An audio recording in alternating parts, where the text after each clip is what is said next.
Thank you for joining Vertical Church Online. Today, Pastor Brian will be talking about the weed of spiritual laziness. While you're here, go ahead and click subscribe, and you can see us here in Ovilla at 10:30 a.m. on Sunday.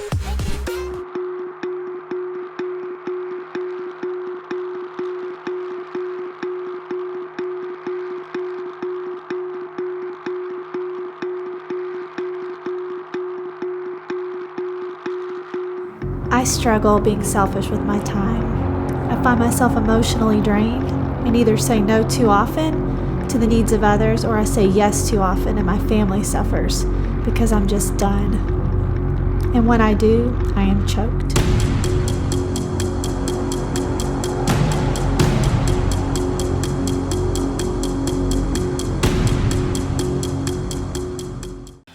God has been good to our church this past couple of weeks. He's been good to us all the time. But I want to point out a couple of ways he's been good this past week or two. About a week and a half ago, Charles and Betty Johnson were on their way home from Colorado. And they got to about Wichita Falls, and Betty became ill to the point that it was necessary to call 911. And she got to a trauma center there, found out she had a heart attack. So they began caring for her, and she had a procedure, and the Lord heard our prayers, and Betty's right here this morning. Yeah, stand up, Betty. Woo, amen. Amen.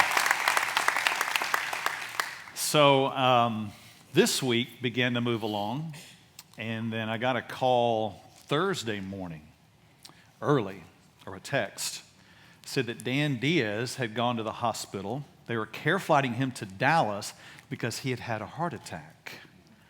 And so went and saw him. I guess it was later Thursday morning. He had had a procedure, stent put in place. He was sitting up, eating breakfast, and ready for a party. It was the craziest thing. God had heard prayer then as well, and care, and demonstrated himself faithful. So we can all say hello to Dan online this morning. Hello, Dan. We're praying for you. Yeah.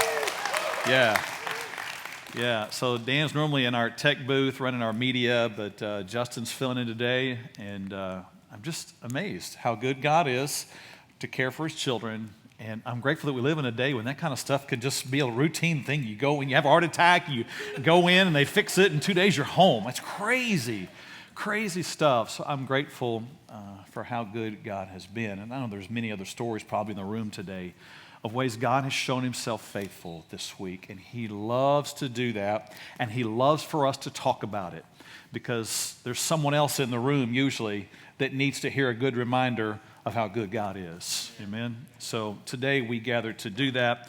We do that to remind ourselves and to press on in the faith that he has for us.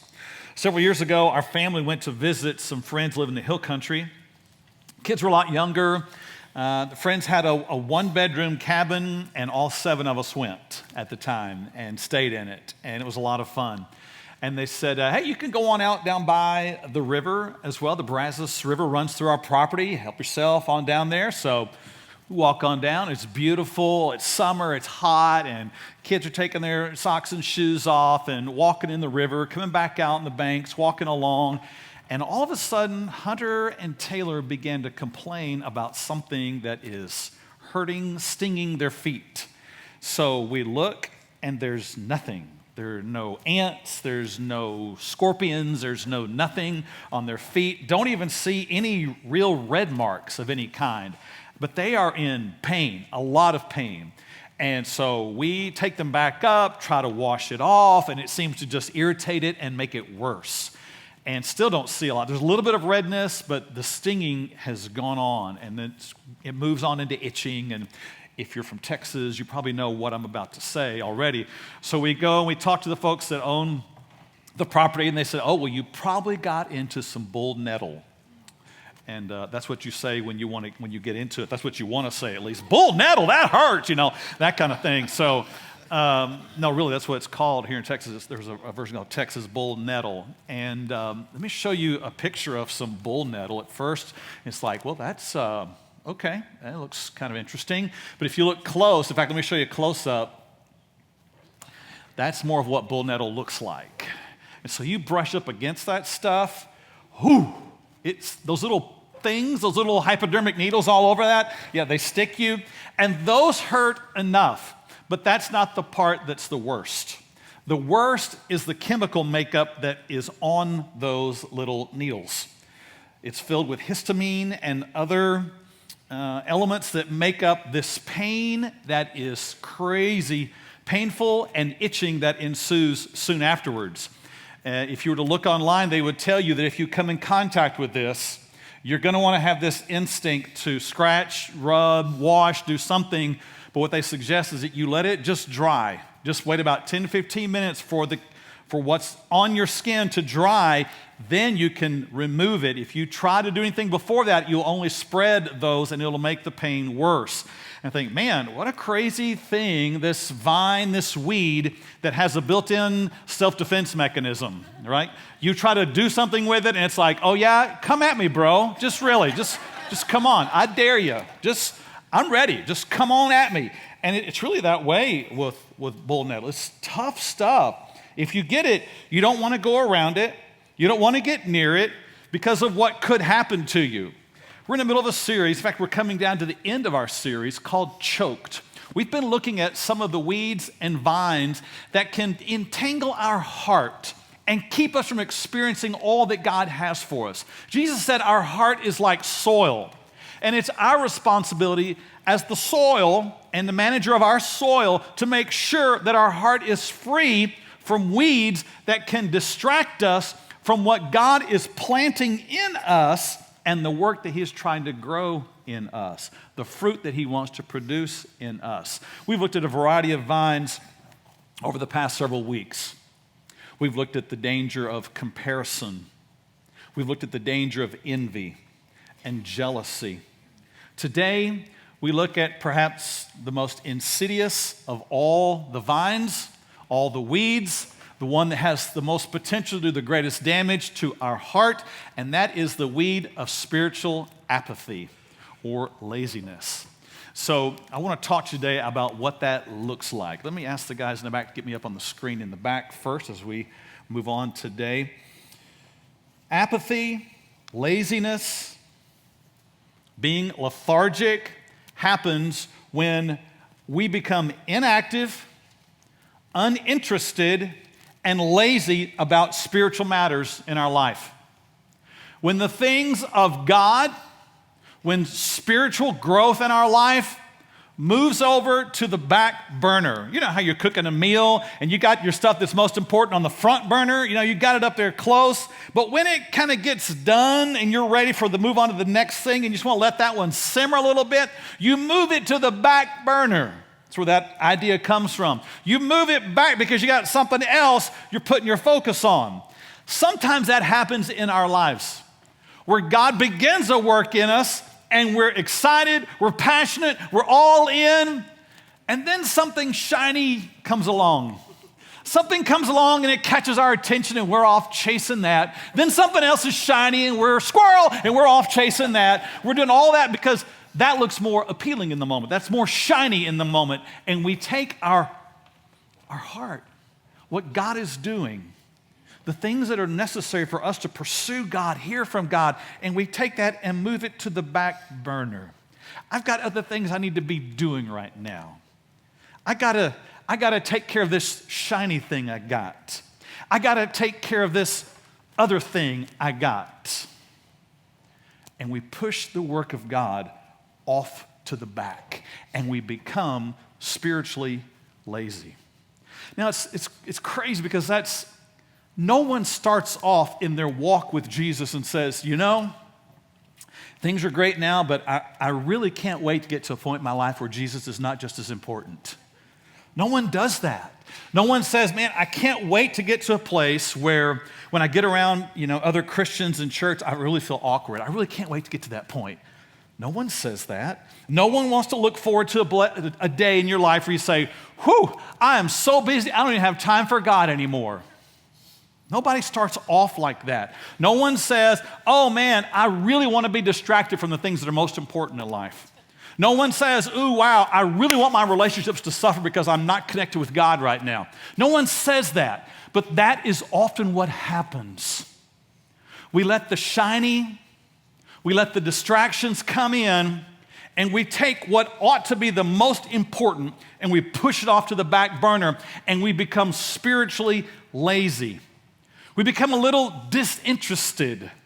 We become a little distracted, and so Scripture, spending time with God, a heart of worship, all those things become like, well, maybe I'll have time for that in my week. I'll see if I can squeeze it in.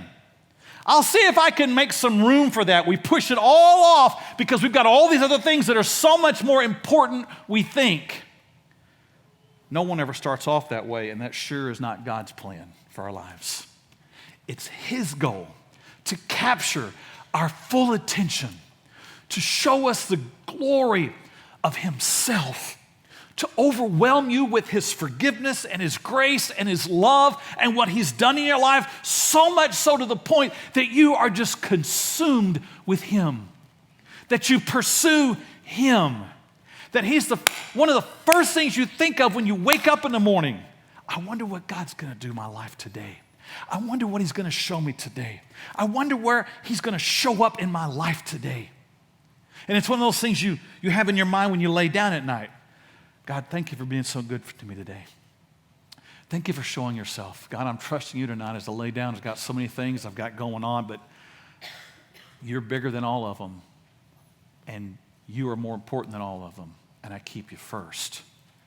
That is what God longs for. A heart that is alive, vibrant, passionate, engaged with Him, fully trusting Him.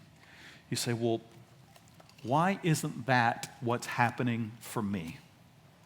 How come I'm the one who gets distracted with the shiny and I become spiritually lazy? I think it goes back to this idea of what Jesus said, that our heart is like soil. He has planted seed. Seed takes time to grow. And it's our responsibility to make sure that we don't let other weeds, vines, thorns take over our heart and we become choked. Turn your Bibles today to Proverbs 24 is where we're starting today. Proverbs chapter 24. We'll see the real life story of someone who encountered a very similar experience in their life. The man who's writing is Solomon, one of the most wise men who ever lived, one of the most wealthy men who ever lived. He had his high moments, he had his low moments, but man, the guy could write. And so Proverbs is a collection of his writings. And it's kind of these quick punches of little truths that he gives. It's like somebody's got the TV remote and they're just flipping the channels right and left. And Proverbs is like that. It's just one little truth after another. They're powerful. They're short statements, but they're eternal truths. And they show up in life. I love the book of Proverbs. And so what we're going to see today is a micro story, if you will, from the book of Proverbs. Solomon's writing about something that happens to him and something he learned. And he starts off in verse 30 is where we are at the end of Proverbs 24, verse 30. Solomon says this. He says, I went by the field of the lazy man, and by the vineyard of the man devoid of understanding. It doesn't say I went by the field of a lazy man. It was the lazy man. The man devoid of understanding. This guy was kind of known for this. This guy was known for not being as passionate, active, engaged, involved as he should have been. I don't know what experience Solomon had with him, but he walks by, it says, the field and the vineyard. This man has two things that not everybody in his day had. He had a field and he had a vineyard. If you had a field, you were growing things in it. It was intended to be worked. You had to plow. You had to remove the rocks. You had to keep the soil fresh. You had to keep it loose. You had to remove sticks. You had to remove anything that got in the soil. You had to remove weeds. You had to do the work of keeping the soil where seed could be planted in it, and what was planted would grow, and what grew would produce fruit. That's how you got your harvest. So this man had a field. He had the ability to work, he had the ability to provide, he had the ability to be passionate, engaged, working, providing for himself, providing for his family, providing for others. He had a way to make money. He had a way to be engaged in life. But it says he also had a vineyard. A vineyard is where you grow grapes. A vineyard is where there's not just one grapevine, there are a lot of grapevines. A vineyard is a place where there were trellises that these vines grew up on. And if you had a vineyard, it was understood that you're not going to get any grapes until at least the third year. That's the first time you're going to get any viable grapes out of your vineyard. And then it really takes time from there to produce a true harvest of grapes. This man had a field, and this man had a vineyard. If you have a vineyard, there's also work to do. You've got to build the trellises. You've got to prune the vines. You've got to keep out the animals. So you build a fence. You build a wall to keep out the small animals who want to come take what you are growing. This man had work. He had what should have been energy and passion. He had what should have been a joy and delight, a field and a vineyard, but something's happened to this man. Something's not clicking. Because this man is lazy. This man is devoid of understanding. He's missing the point. He has the ability to provide for himself and others, but he's not working. Something has happened. As we follow Solomon along, he gives us some more insight. Verse 31. Solomon says, and there it was. In other words, here's the field, here's the vineyard. There it all is. And he says, it's all overgrown with thorns. Its surface was covered with nettles. I hate nettles. We call them bull nettles here in Texas, as I said. And its stone wall was broken down. This man who had so much at his disposal, this man who had everything he needed, this man who had everything he needed to provide for himself and for others, this man who had everything he needed for a passion and a purpose in life to make a difference in others, that should have just energized his heart to get up every day, work all day, rest at night, provide for what should have been his passion and his joy, he let go. He was lazy. He was without understanding, and the result was that all that he has is covered over with thorns. And the surface of the ground is covered over with nettles, and the stone wall is broken down. Now, as we said about thorns, vines with thorns, they are equipped with their own self-defense mechanism. In other words, a thorn makes you not want to go near the vine. The thorn is its way of challenging you to come do something about it. I dare you. The thorn is enough for you to say, I'm just going to wait. I don't feel like dealing with that today. It's too painful. I might get hurt. I don't want that on me. And if that was enough threat to you, the thorns growing up and over the trellises, the thorns growing up and over the wall, you've got the ground covered in the nettle. You have these tiny, prickly, hypodermic, infused, prickly points ready to do some damage to you. And it's all enough to say, I really don't want to go out there. I don't want to have to deal with that because it's going to hurt too much. It's going to cost something. It's going to be painful. I don't want to go out in that stuff. I don't even know how I'm going to deal with it. I'm not sure what I'll do. It really just needs to all be burned down, but if I do that, I risk losing the trellises and the grapevines, and it takes forever. And so at the end of the day, because of the thorns and because of the nettles, the owner just says, I think I'll just Netflix today instead. I'll just stay away from it. I'll just move on to something else. I'll just take it easy today. The thing about thorns and nettle and what Solomon says has happened here, this isn't 1 week into it. This isn't 1 month into it. This has all the appearance of time has passed. Maybe even years have passed. And this man's place has become completely overgrown. And the wall's broken down. What should have been protecting him and his vines, grapevines, and his field has been broken down, which means animals have come in, perhaps thieves have come along, and they've gotten in, taken what he had, and he doesn't have anymore. And he has concluded, I'm not going to do anything about it. It looks like too much work, too hard, too much, too painful. He lost his passion. He lost his purpose. He lost what once provided for him. He lost the core of who he is. The Bible says, guard your heart with all diligence, for from it flow the issues of life. What is in the center of you?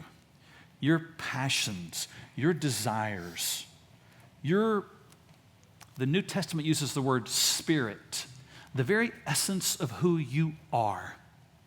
We are called to guard that with all diligence, to protect it, to make sure that a root of bitterness doesn't spring up, that envy doesn't take root, that comparison doesn't launch out, and that the weed of laziness does not find its way in. Because your heart is who you are. You could put on a front for people at work.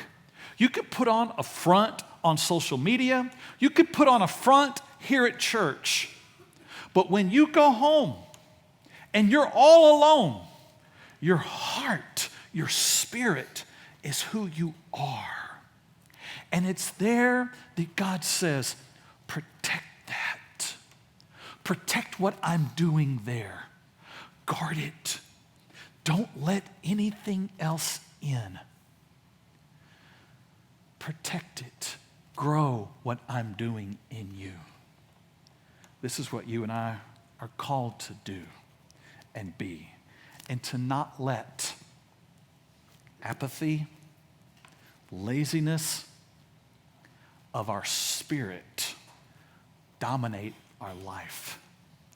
Now, in this passage, Solomon goes on and he says, when I saw it, I considered it well. In other words, when I saw what was happening, when I knew what I knew about the man, when I saw the field, when I saw what was happening, he said, I looked on it and received instruction. In other words, Solomon said, I saw this and God showed me something. God reminded me of some things. And Solomon's going to help us know what he learned here in this moment. But what we have learned already so far in this series is that God is intimately involved in wanting to change you. He is planting seed in your heart. He plants truth. It's happening right now because we're looking at God's word. He's speaking to you. He's planting seed right now in your heart. It happens throughout your week. He speaks and plants because he wants to change you. He wants you to not be who you have been. He's growing you up into the very nature of Jesus himself. He's changing not just what you do, he's changing that too, but he's changing your very desires. He's changing what you're interested in. He's changing what you're passionate about. He's changing what your go-tos are. And so to see someone whose heart has been overgrown with weeds, to see that they've given up on the work that God was doing and got distracted and started doing a bunch of other stuff that they wanted to do, is much like what Solomon sees here. He sees someone who this field should be changing. It should be cleaned. It should be growing. It should be producing, but it's not. Our lives should be changing, clean, being used by God. But spiritual laziness will keep you from that. Our lives should have some boundaries to them that keep some things out that have no business coming near us. But if you've been lazy, you've let those walls fall. You've let the boundaries go. You've decided it's okay to dabble in some things that you know are not healthy and helpful to you. You've let the walls crumble down, and you've become like this man that Solomon's talking about. He said, I saw all of that and I learned something. God spoke to me. And here is what he said he learned. A little sleep, a little slumber, a little folding of the hands to rest. I don't know what interaction Solomon had with this guy, but you get the impression that Solomon's like, hey, you want to come out today? I'm going on downtown. You want to come with me? And all he hears inside is, hey, you want to come with me? What? No, I'm tired, man. Get on out of here. You get the impression that day after day after day that happened, and the guy said, no, I need to sleep a little bit longer. I need to just hit that snooze button a couple more times. I need to just rest a little bit more. That sounds like too much work. Hey, aren't you going to come out here? I mean, did you know your fence is down? Did you know there's like animals coming in and getting your vineyard here? Yeah, it's just too much work. I need to just rest a little bit more. I need to just take a break a little bit longer. This man, he's got a trouble. He's got some issues going on. And Solomon says, I learned it here because this man had some apathy, some laziness. And it started with a word, little. No one ever sets out to be apathetic, lethargic, uninterested, distracted. No one sets off on that path. The way you end up in that place, however, is through the word little. Little. I'm just not going to spend as much time seeking God. I'm just going to do a little bit more of what I want to do. It won't hurt if I give in just a little to this temptation. It won't hurt if I just look a little. It won't surely be a problem if I scroll just a little bit longer. If I check a few more posts, dive a little deeper, go a little longer, get involved a little in this relationship. Letting go of a little of the spiritual discipline that I once had. A little comparison can't be all that bad. A little jealousy surely isn't all that harmful. A little bit I can manage. That is the lie the enemy uses. I can handle it. I can manage it. It's just a little. And that's what happened to this man. A little sleep. Let me just sleep a little longer. A little slumber. It's more of the word for napping. And I love a good nap. right? And there's a time for a nap, you know. How many people in here take a Sunday afternoon nap? Come on now. All right, thank you. There's something about a Sunday afternoon nap that's awesome, right? I mean, you know, you've been busy, you get out, you do your whole church thing, you go out to eat, maybe you don't, maybe you do all the stuff, you get some stuff done around the house, and it's like, okay, it's not Monday yet. I got a little window this afternoon, it's hot outside, AC's on, I got a nice glass of iced tea, you know, I'm snacking on some stuff, and you got a little something on the TV, and that right there, especially if you're sitting near the AC vent and you got a blanket, right? Come on now. Everybody enjoys a good nap. And there's a time for a nap. There's time to sleep. There's a time to nap. There's a time to fold your hands and rest. But this guy's problem was that he liked it a little too much. And he ignored what was most important and chose what felt good to him. You see, this is where it gets dangerous. When you choose what feels good to you, it would feel good to sleep a little longer. It would feel good to just nap a little more. It would feel good to just sit down and do nothing. A little shouldn't be a problem. A little I should be able to manage. And all of a sudden, you look up after you've littled yourself for weeks and months, and you find your field's covered over. Your vineyard is covered with nettle.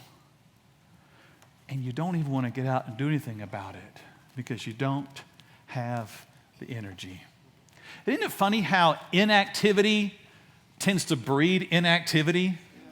Isn't it weird? You think, hey, I'm just going to get a little nap and I'll feel better. Sometimes that works, but sometimes if I stop and take the nap, it's like, I'm going to have to take a little bit longer nap. It's just not, it's not enough. You know, so what I have found is the more that I choose not to do something, the more of it I don't want to do. That's correct. Right? And it makes me not want to do it even longer. But I've found in those moments where I say, look here, self, dude. You and your comfort don't run this place. I'm not going to let you dominate me. I'm going to get up and I'm going to do what I'm supposed to do. I have found that when I do that, activity breeds activity. And I find myself in a place of energy like I've never had before. And that works whether you decided all of a sudden to paint your house on your own.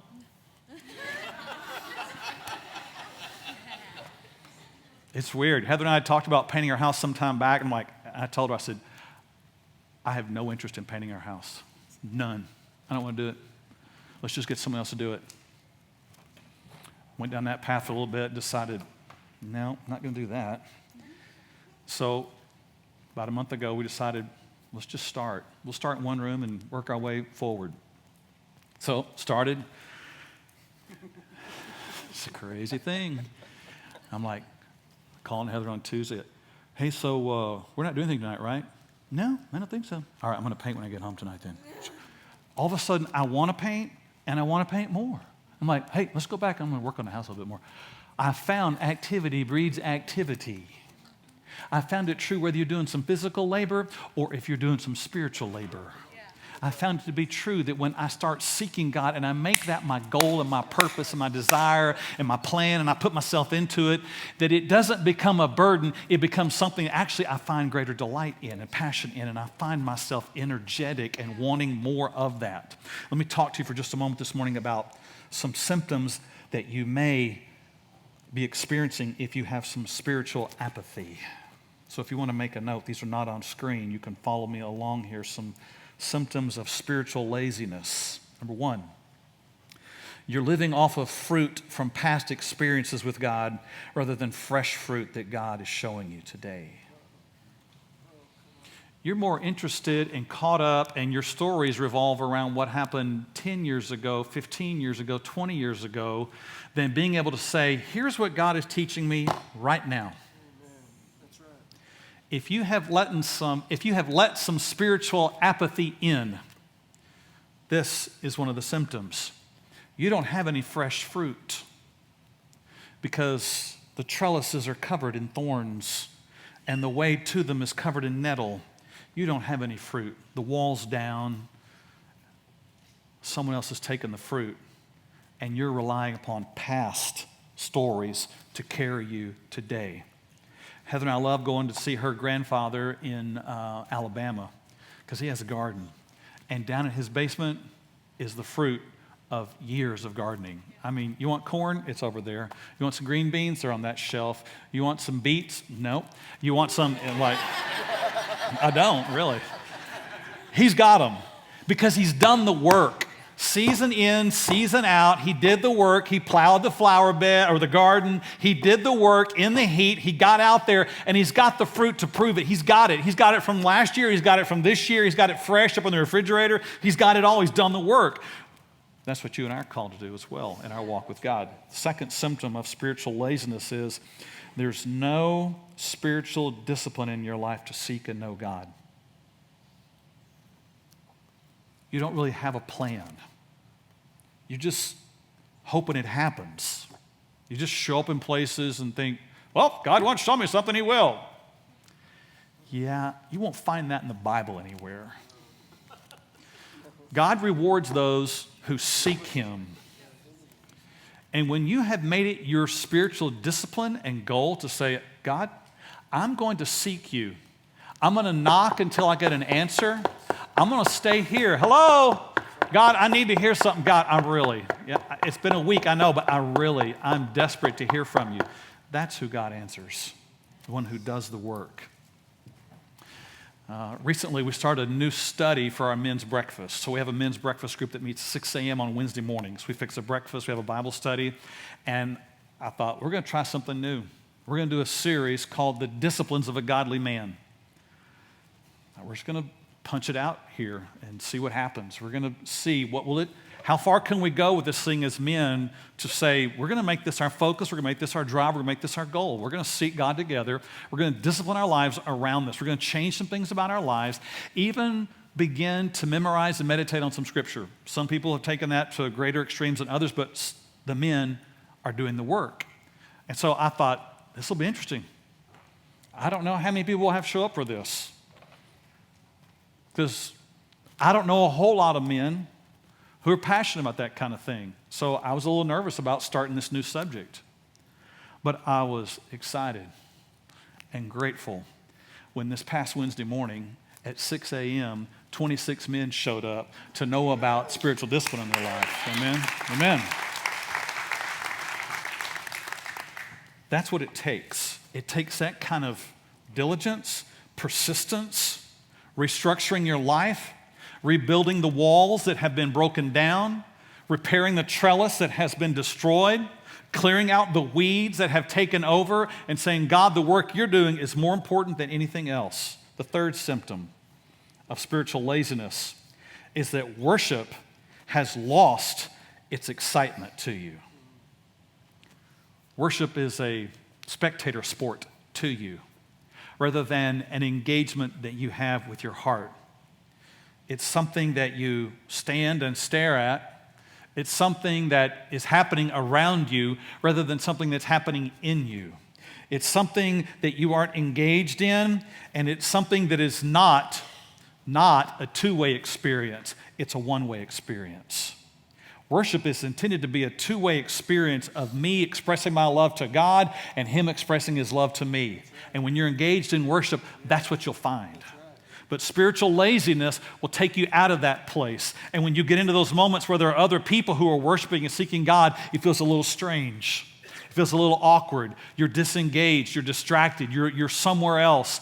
That's what happens when you've not done the work and you've become spiritually lazy. Number 4, prayer has become a one-way cry of desperation rather than a two-way conversation. There's a place to cry out to God and say, God, please get me out of this thing, right? There's a moment for that, right? But that's not what an ongoing intimate relationship is like. An ongoing intimate relationship is me speaking and Him speaking. Me speak, me hear. Me hear more, me speak less. Right? That's what prayer ought to be.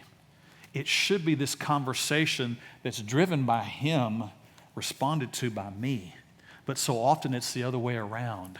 I'm trying to instigate it all and wondering, where in the world are you in this deal? Right? Number 5, you see far more of what's overtaken your life than the new growth that God is trying to do in your life. You look around and what you see are problems. That's almost all of what you see. You have a hard time seeing where God is in any of it. Number 6, there are more struggles than there are victories in your life. You and I, according to the new covenant, are called to be more than conquerors. We should be known by the victories that we have in battle, not the losses that we have in battle. Not that I'm not going to have some losses along the way, some struggles along the way, but you and I are not to be known as those who barely made it. We are more than strugglers. It's not what it's, I mean, what hope would there be in that? You're more than a failure in Christ. But that's how we often live. Instead of saying, I'm more than a conqueror in Christ. I've done my work of seeking him, praying, worshiping, reading, memorizing, meditating. I've done the work. I'm clearing the flower bed out. I'm getting the weeds out. And he's speaking to me. That's what we're called to be. And I'm winning. I'm accomplishing. I'm being victorious over sin in my life. I'm being victorious over temptation. Number 7, spiritual matters have become a duty rather than a delight. You think about things like serving, giving, being with other believers, being at church, and those things to you become like, well, Sunday, I guess we have to go to church. I guess we ought to do that. Those things have become dry to you. Those become a duty to you. You've lost the point. You've lost the fact that you've been given a field and a vineyard, and you've become distracted. And what should be a delight, you look at with irritation. Number 8, your heart has more comparison, envy, and fear of what people think than contentment, gratefulness, and passion. In other words, the weeds have overgrown the seed that God has planted. Number 9, you've lost the vision for what God was doing in your life. It's all of a sudden gotten cloudy. You can't see as clearly anymore. There was a time you thought, okay, God, you're working my life. Here we go. I'm ready. Let's do this. And you're walking along, and all of a sudden, it's like, hello? You can't see him anywhere. It's not because he's hiding. It's because you've gotten lazy in seeking him. And number 10, the last one, you stopped changing. You're the same as you've been. You think the same, feel the same, struggle the same, act the same, go the same places, do the same things, and you can't really see that your heart is more like Christ today than it was before.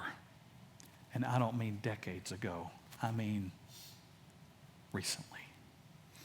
These are some of the symptoms that we have let the bull nettle of spiritual laziness into our field. It all started because of a little. A little. I can manage this. It'll be okay. I don't have to do it like I used to. Solomon said, here's what I also learned, that if you let a little sleep, a little slumber, a little folding of the hands to rest, if you let that happen, if you let that heart in, here's what the result will be, verse 34. So shall your poverty come like a prowler, and your need like an armed man. Nobody wants a robber to show up in your day. Nobody wants to go to Walmart this afternoon and on your way out be assaulted by someone who's got a gun who wants to take what you have. Nobody wants to lose what you have earned, what you've been given, what is yours. Nobody wants that to happen to you. But Solomon says, if you let laziness take over your spiritual life, you will have an experience like this happen to you. You're going to come upon a moment where you're going to have a need. You're going to be going through your day, and all of a sudden you're going to have an experience where a hurt happens, loss happens, tragedy happens, need occurs, an attitude comes up, a temptation shows up. You're going to be in a moment right then where you are going to need something. You're going to need God to show up. You're going to need some help from Him. And in that moment, if you've been lazy, you won't have anything. You won't be able to win the battle. And you'll find, oh my, I let the wall down. I let the vines grow. I let the nettle in. And I don't have it. I don't have the ability to forgive them, even though I need to. I can't forgive them. I'm not going to forgive them. That's someone who's been lazy spiritually. I know I need to be patient, but I'm not going to be patient. You've been lazy spiritually is what's happened. I need to have hope. I need to have faith in a situation, but I just don't have it. It's because you've been lazy. It's because you haven't done the work. You need to break a habit. You need to change the pattern. You say, but I can't do it. That's because you've been lazy. I hope you know when I say you, I'm including me.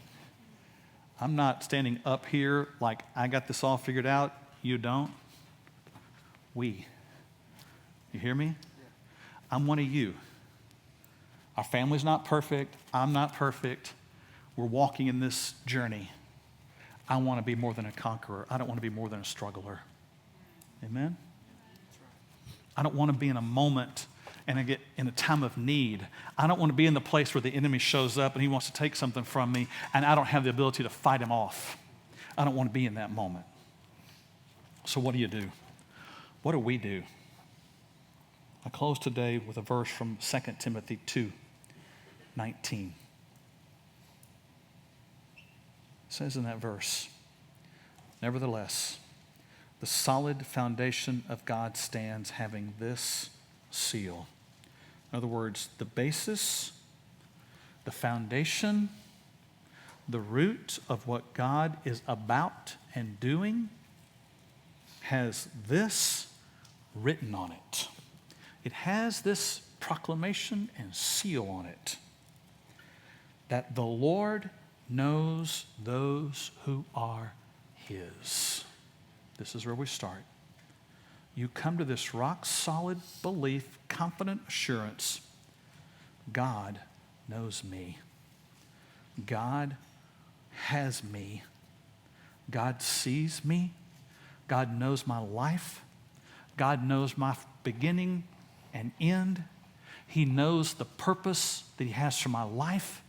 He knows me. He doesn't have to do a Google search to find out about me.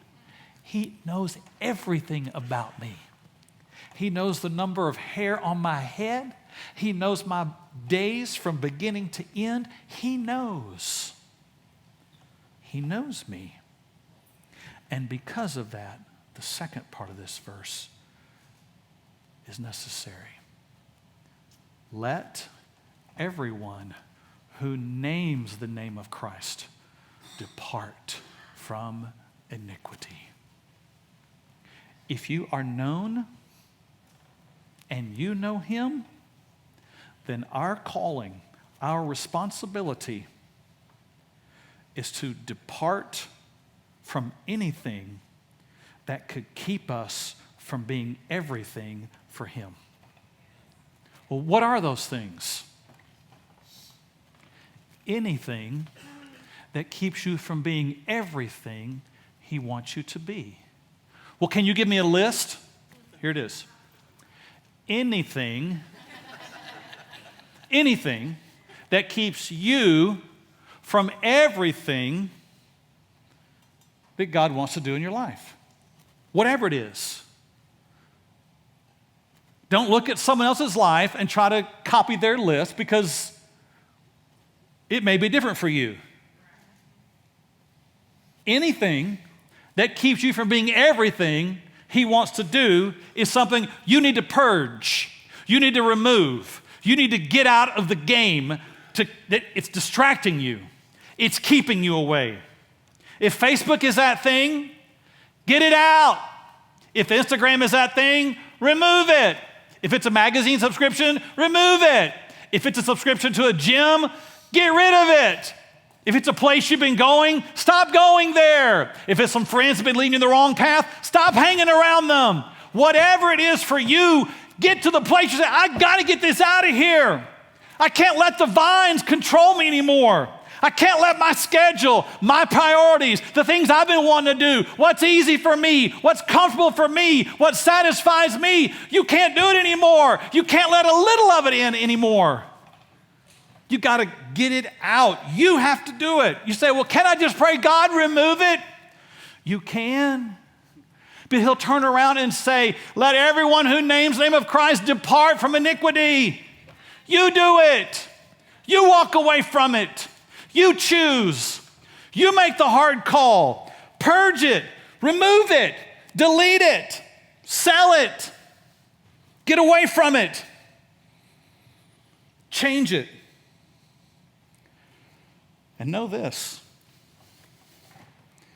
It's going to hurt. It's going to hurt. It's like those vines in Nettle. You got to get it out. And you just have to be willing to take the pain. Don't let apathy win, because it also has a self-defense mechanism like thorns that says, I wouldn't do that if I were you. It's going to take a whole lot of energy that you don't have. And then apathy just won again. It injected you with its poison and made you say, yeah, you're right.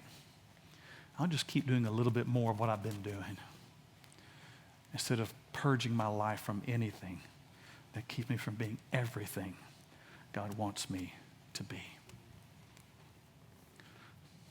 There's a lot of weeds we've looked at, but I think this one is the most treacherous. You and I have to be willing to say, look, self, your comfort doesn't rule here anymore. There's a new man in town. It's who God has made me to be. And He's in charge. He's in charge, and new man's in charge. And old man, just because you feel hungry doesn't mean I'm going to feed you. Old man, just because you feel like saying something doesn't mean you're going to say it. Old man, just because you feel like going somewhere doesn't mean we're going there. This is where you, the new you, stands up and becomes what God has made you to be. Amen. Vineyard owner. That's right. Field worker and owner. Yes. Step up. Do what you're called to do. Remove the weeds. Rebuild the wall. Do the work. Grow the fruit. Let God do His work. Be what He's called you to be. Would you bow your heads with me today? It's time for us to do the work. And that work happens in our heart. And this is perhaps the most strenuous work you will have ever undertaken. This is not easy. This will not be over in the next 2 minutes. This will be a chore. It'll have resistance. It'll have cost, it'll have sacrifice, and it'll cause pain. That's what happens when you've let the field and the vineyard get overgrown. But this is what we're going to do because we are those who know Christ and he knows us. And so we're going to depart from what has kept us away. It's time to clear the flower bed. Father, today, I'm grateful that you're speaking to us. I'm grateful even for times that are hard talk that you have with us. I'm grateful for the times of assurance and mercy and love, but there are times when holiness speaks. There are times when we must do here what's done in heaven. There are times that we have to purge and remove what's keeping us away. So, Father, I'd ask you to forgive us where we have become distracted by the shiny things, where we've chosen to do a little of what we want to do, where we've let our priorities in our life get completely out of balance, where we have not put you first. Today, we depart from those things. Today, we come back. Today, we put you first. Today, you, again, are Lord of our lives, just as you have said you are already. So today, this is what we do. We come as your people. We put ourselves back on the altar to be changed, for your Spirit to have its way, for us to be shaped into the very image of your Son, Jesus. No matter what circumstances take us down that path, we bring ourselves back to be changed by you. We pray all this in Jesus' name. What an incredible message from Pastor Brian. It was such a great Sunday. We can't wait to see you again next week at 10:30.